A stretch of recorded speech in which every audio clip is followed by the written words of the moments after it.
In today's gaming news, an ESO update adds more content, interactivity, and FOV sliders, Minecraft sells more copies on console, and Blizzard marks down the entry fee to WoW. Hello ladies and gentlemen, welcome back to the show. My name is Force, here with your day's gaming news. First up today, it's been quite a while since I last updated you on the Elder Scrolls Online. I want to let you know about a recent patch that just went through this week that has some interesting additions and changes. Patch 1.2.3 adds some new veteran content in the Crypt of Hearts. An FOV slider has been added for first-person perspective. There's now more interactivity with the world, allowing you to now pick up weapons and armor that you just find scattered throughout the world. So we're seeing less things basically glued down onto surfaces and more things that you can pick up. And then there was also improved lighting effects to interior areas and I think in other parts. So this is just the most recent update. Since we really last covered the game, there was also the addition of adventure zones, which was for veteran rank 10, and then I think they added more veteran ranks and they added a bunch of new veteran dungeons, and then now this most recent veteran dungeon. I'm currently downloading the patch to give it a look, but I have to pay $15 if I want to try it out, so I'm not sure if I'm actually going to go through with that process, to be perfectly honest with you.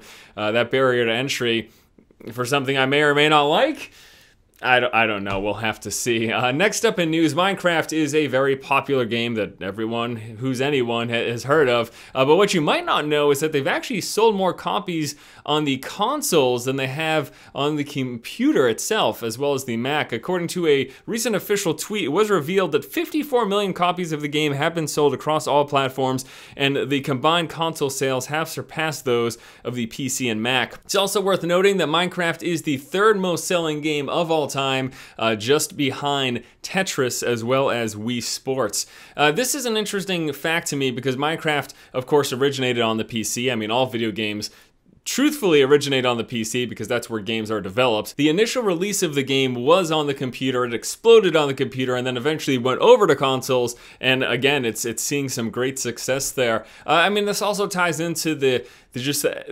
truth of the matter that the console market is just much larger than the PC market. And I also think a game like Minecraft, which, you know, obviously there's an adult audience there, but it is really tailored to a younger audience, and most younger gamers, I would say, are more likely to own a gaming console than they are to own a gaming rig. Even though a lot more households are getting computers nowadays, it just seems more suited for that age group. At least that was the case when I was a child. I spent most of my gaming time on the console, and then we had my family computer. I could only go on there for like an hour a day, and we had AOL. We had to get those AOL CDs, and we got 54 free hours, so I had to be careful. I couldn't use AOL Instant Messenger for too long.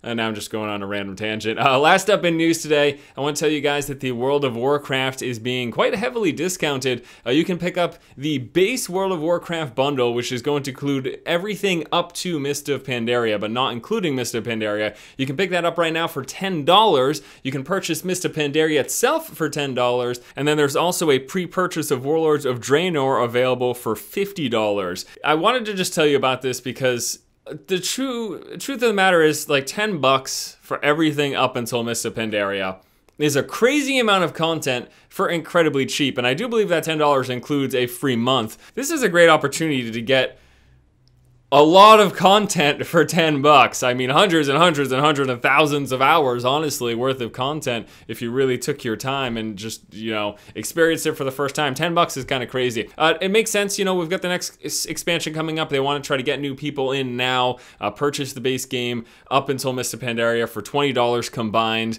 and then when Warlords of Draenor comes out, you can hop right in. Something I want to talk about, though, in articles discussing this sale and discount, I saw a lot of people talking about the fact that WoW has not seen an update in nearly 10 months. I think it's been like I don't know, somewhere between like 7 and 10 months since there's been really any updates to content in the game.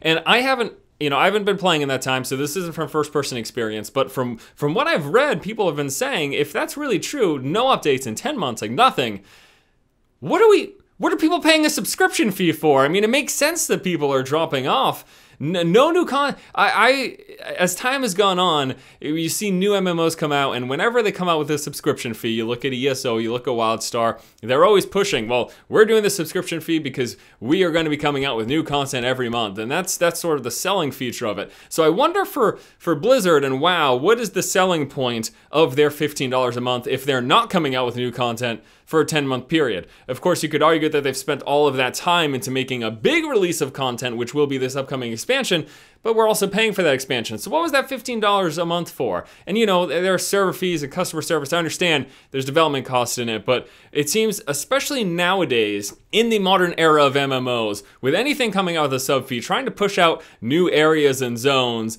every single month or every other month, it's sort of disappointing to see from WoW. Now, they're not struggling. They're still without a doubt, the most highly populated subscription-based MMO out there. I mean, by a large margin, but it's still unfortunate to see this. Sure, they've got 10 years of back catalog. There's plenty of stuff there.